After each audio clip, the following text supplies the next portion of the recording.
Welcome back. All right, there you see it. Medical mysteries. These stories are shocking, but believe me, they are true, and here's one of them. A nose is growing on a man's forehead. I know what you're thinking. Can't be real. It is. It's not a hoax. Chinese doctors are using age-old plastic surgery, a technique to reconstruct the man's nose that was injured in a car accident, by the way. And once the new nose is complete, it will be flipped around and put in place where his current nose sits. Again, he was in a car accident. His nose was damaged, infected, couldn't be saved. So that's why we're seeing this play out. All right, and Dr. Anthony Yoon joins us now. He's a plastic surgeon. Doctor, I mean, what's the likelihood this is going to work? Let's start there. This is actually very likely to work. And recreating a nose from forehead skin is something that I've actually done several times, and it's done probably every single day here in the United States. Okay. Well, how does it work? Take us step by step from the start, how this works. So the idea is obviously the nose is gone, and usually when I see it, it's from cancer, but it can be from another type of an accident.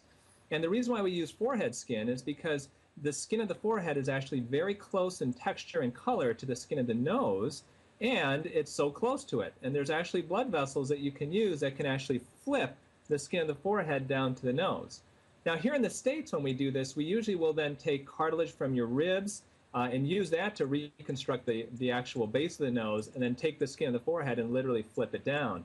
In China, basically, they just did it all in one up on his forehead, and then we'll eventually move it down to his nose. Okay, sometime. so backtrack a step for us. So it's skin and cartilage from the ribs that is implanted on the forehead. That's step one?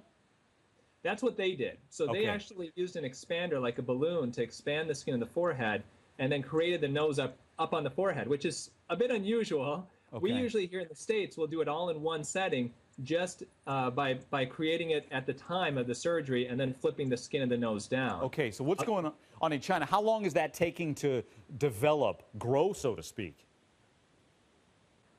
It can take several weeks to several months if you're going to do it on the forehead like they did. Here in the States, what we do is we'll move the forehead skin down, we'll keep it attached. Well, they'll literally have a bridge from their forehead down to their nose attached for about 3 weeks, come back for a second surgery, and then divide that. Got it. And it's all about blood supply. It's keeping the blood supply so that you can create these new areas where you reconstruct and not have to take it from, let's say, your arm or another part of your body. Right. That's fascinating. How many of these procedures have you done, doctor?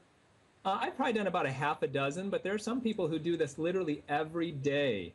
You get skin cancer on your nose. Sometimes the nose has to come off. And one of the most popular ways to do it is by taking that forehead skin. How challenging is it, being someone who's done this? It's actually very straightforward, believe it or not. The challenging part is afterwards trying to make it look as nice as possible. Right.